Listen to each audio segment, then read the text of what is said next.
Welcome to Glasgow Ultimate Stretch video. We start off with glutivation.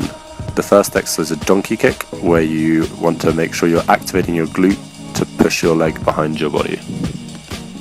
This next exercise is the fire hydrant, so you're lifting your leg to the side while squeezing your glute to make that motion. We're going to call that activating your glute. This exercise is the glute bridge. Here, when you're lying on your back, you want to squeeze your glutes until your hips come into a line from your shoulders to your knees. You want to be focusing that you're keeping your heels on the floor and making this motion just by squeezing your glute muscles.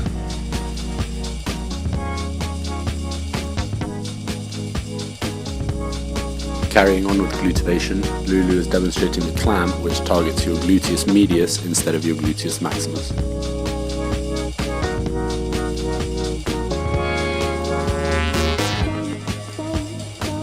Now we start moving into dynamic stretching, starting with squats.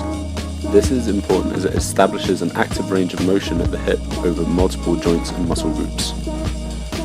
With your squats, you should be concentrating that your knee does not go over your toes, and that you're well balanced and squeezing up with your glutes and quads.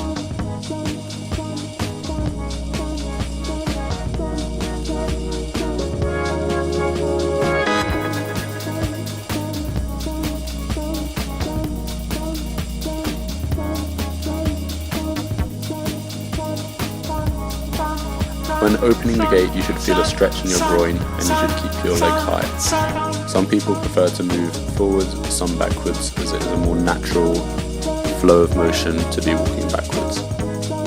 For this hamstring stretch, keep one leg bent and the other straight, and put your weight on the bent leg and take your arms towards the floor. Make sure you do this exercise pointing your toe both up and down as it stretches different parts of your hamstring. When closing the gate, make sure you keep your leg high all the way through the stretch. Prepare yourselves for Lulu's creepy smile. Walking on your toes helps stretch your calf out, and then on your heels it stretches the back of your Achilles and keeps stretching your calf.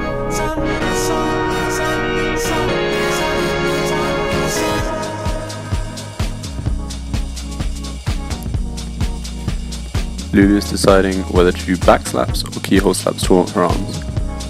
Then she decides to actually just do thoracic rotations, which helps stretch out the back, twisting it.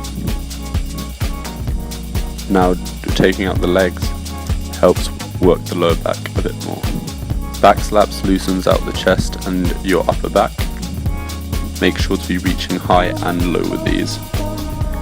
With the keyhole slaps, stand on your tiptoes and reach up as high as you can. Try to hold it for a second and then fall back down. This stretches out your shoulders and links them with the rest of your body.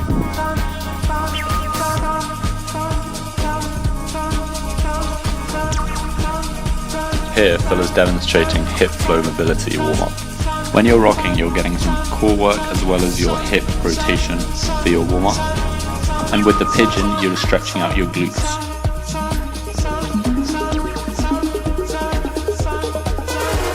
With the half lunge, you're stretching your hip flexors and starting to linking up areas of your body. Make sure you're trying to push your weight into your front foot. The next move is to pivot into a deep squat. This is working on squat mechanics as well as starting to link even more of your muscles together. The main links are your core to your hip rotation. Here Phil demonstrates the bear crawl. Bear crawling works your arms and in general your upper body as well as your core. Fun fact, when doing bear crawl, you look like a bear. Side step starts warming up the coordination of your legs. When you're doing low side steps, it also warms up some of the muscles in your legs. When you're doing side steps, avoid touching your feet together. High knee starts to drill proper running technique. It drills efficient and powerful forward leg drive. Butt kicks accentuate the recovery phase of your running motion. Make sure you're lifting your knees up as well, not just flicking your heels towards your bum. Grapevines improve biomechanical form as well as loosening hip flexors, so it's increasing the flexibility in your hip area. Here Phil demonstrates A-skips. You want to keep your toe flexed up towards your knee and make sure you're snapping your leg down the force you generate on the way down should be pushing you back up onto your next skip. Make sure you're leaning slightly forward and driving your foot down hard. In the B skip, you want to drive your leg up and then your foot out. Imagine you're pressing your heel far out and then snap your leg down towards the ground. When your foot's just about to hit the ground, start clawing at the ground with your foot. During this motion, make sure your foot is kept at a right angle from your leg at all times. Both the A and the B skip are both priming your body to get ready to sprint. In straight-legged running, obviously the aim is to keep your legs as straight as possible. The point of the exercise is to get your hips aligned for sprinting. For zombie walks, you're going to be stretching the upper part of your hamstring. You want to be keeping your limbs straight and kicking one of your legs up. Remember, keeping it straight and trying to hit your hand that's above hip level. Now that we've warmed up all our muscles and linked a lot of our big muscle groups, we're ready to really get ready to start running and playing ultimate. So now, to finish the warm up, start jogging on the spot and then sprint for a few seconds still on that spot. Then we'll do 2 different variations of this.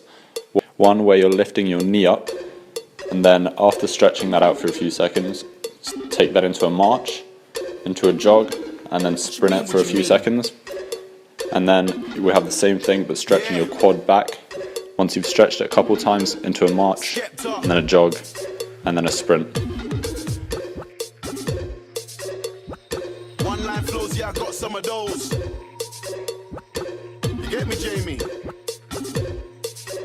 Easy. And finally, to really warm our whole body up and take our heart rate up, we'll finish off with sprints.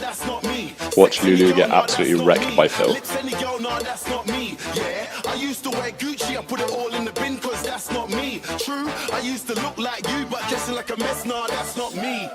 Nah, that's not me.